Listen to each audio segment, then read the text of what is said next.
Hello, investors and traders, and welcome to the weekly market report. I'm AJ Monte, and this is a daily candle chart of the Dow Jones Industrial Average ETF, ticker symbol DIA.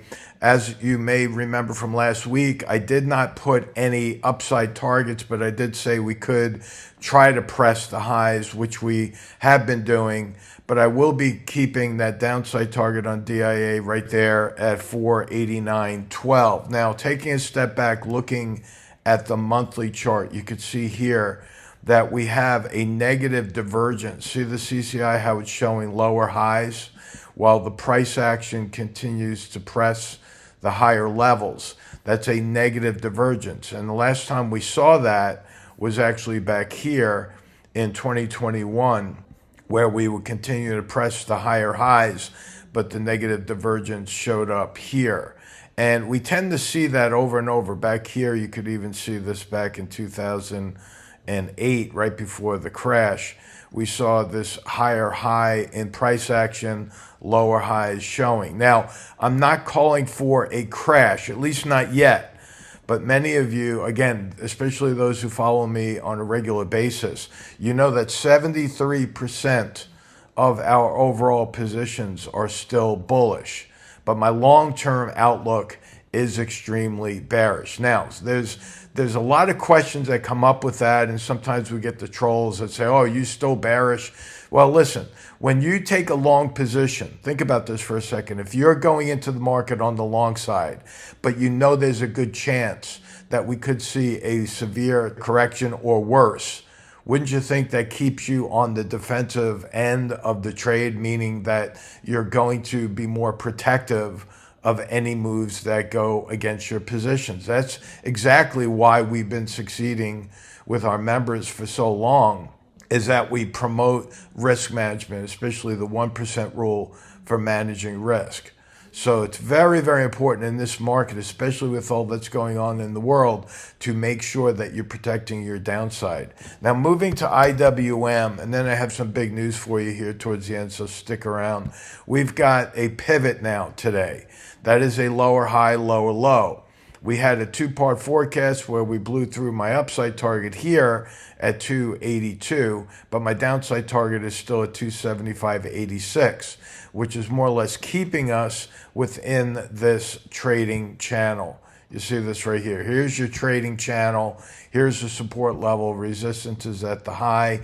We're expecting it to pull back, test that support level again. Whether or not it holds, we don't know, but that's where you would be putting your stop loss orders, below that key support level. Now, looking down below, you can see that the CCI is just about to cross with a sell signal. In addition to that, remember what I just talked about with the diamonds, with the negative divergence. Here, you have a higher price action high on IWM, but look at the dramatic difference between the highs on the CCI. See, there's that negative divergence again.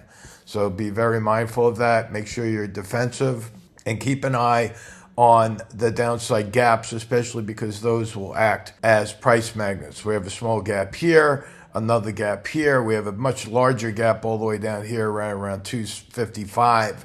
So those will, again, act as price magnets as they always do. Looking at the Qs, the symbol QQQ, you can see that if we pull back and look at the weekly on this one, you can see how wide this divergence is. This is one of the widest divergences from the 20-period moving average that we've had in a very long time, over 10 years. So that wide divergence tends to draw the price back, and we call that the rubber band effect. Right, when the price stretches far beyond that moving average, we're 2 standard deviations above the mean. So using John Bollinger's concept of mean reversion, we're expecting a pullback eventually right back to that moving average. Now, again, that's the weekly candle chart, so keep an eye on that. Going back to the daily, I'll show you that downside target still in place down here at 677.41. Notice another thing. Look at the drop in volume over these days. You see this? You could even call that a step down in the trading volume And that is usually a sign of weakness, because if you've seen my little diagram that I pull up all the time with volume, when the volume is dropping on the way up, that's a sign that the buyers are losing momentum. So what happens is the volume drops on the way up, we get a pivot to the downside, and then what usually happens is you see an increase in volume on the way down, which then tells us the sellers are more motivated. So that becomes very bearish when the volume is going up on the way down. All right, looking at SPY, we have the same thing happening. I had that upside target right there at 755. Today's high is 754.07, so we're 93 cents away from that target. We still might hit that upside target right there. We're seeing some slight weakness in the Dow, but the S&P seems to be very strong. And I think that we're looking at the excitement building into the market for this SpaceX IPO. I'll get to that after I talk about the VIX, but that will add some optimism to the overall markets. And there's some questions as to what that will do to the overall market once the stock starts trading. So I still keep that upside target, which again, 93 cents away from today's high, and that's 755. Once that hits, this gets activated at 715.51 to the downside. You can see that the stochastic and the CCI are both overbought, but the CCI down there is starting to pivot lower. Right, so that's something that you have to keep in mind. That CCI, holy mackerel, that's my most favorite indicator. And if you don't have that on your charts already, I would suggest you at least try it out and learn how to read that. And so that brings me to the VIX. The VIX is now showing a long shadow, or it's beginning to show a long shadow today under the bottom of that candle. It is oversold. I have a gap above the market up here, still open, and that is going to be filled to 24.34.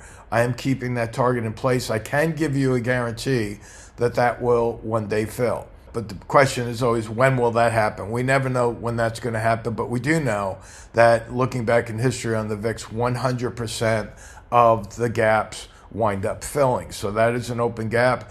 Should that happen and the VIX rallies, obviously that's bearish for the general markets. So you got to keep that in your back pocket as you continue to work any new long positions. And remember what I just said, 73% of our positions are still long on the long side, but we are keeping that gap in mind, because if we start to really have a hard pivot to the upside, we're going to lighten up on some of those long positions and start to shift into negative delta option positions, which obviously are going to be more bearish. Now, like I said before, we're awaiting the IPO. Now, this is as of the 26th. I pulled this report up. SpaceX filed its S1 registration. They are looking to get the ticker symbol SPCX. That's not locked in yet, so that might change. There's currently a stock trading under SPCX, so they're probably going to have to spend a lot of money to get that moved over. But we'll see how that works out. But either way, it's going to come out as what I believe going to be one of the greatest IPOs ever. And the underwriters are probably very excited about this. They're shooting for a June 12th now. That date also has been hopping around. And good luck trying to get your hands on some of these shares. I'm expecting over $1 trillion market cap on day one.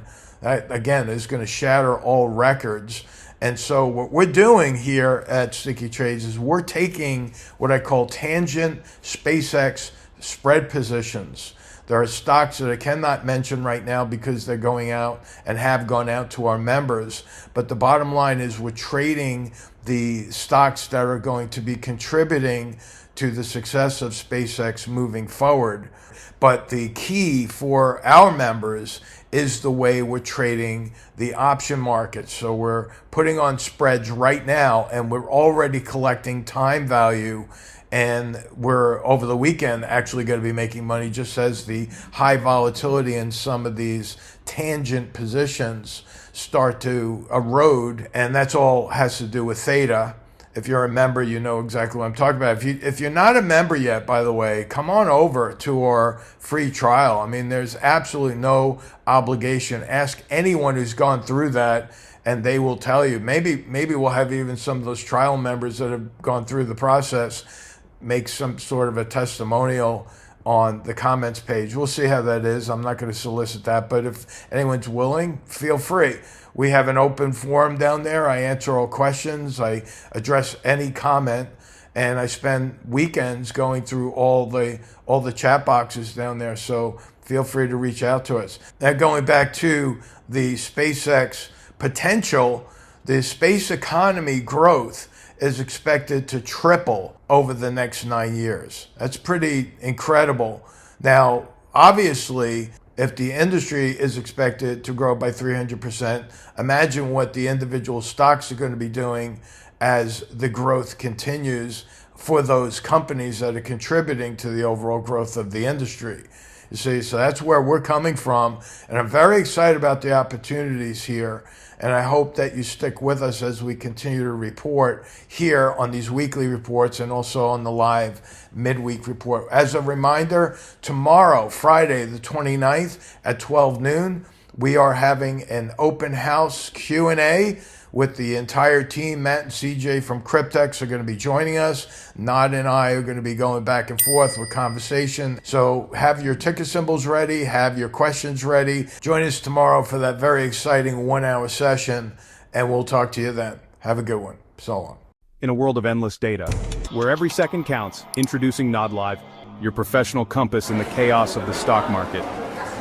Nodlife cuts through the noise. Stay ahead with Nodlife.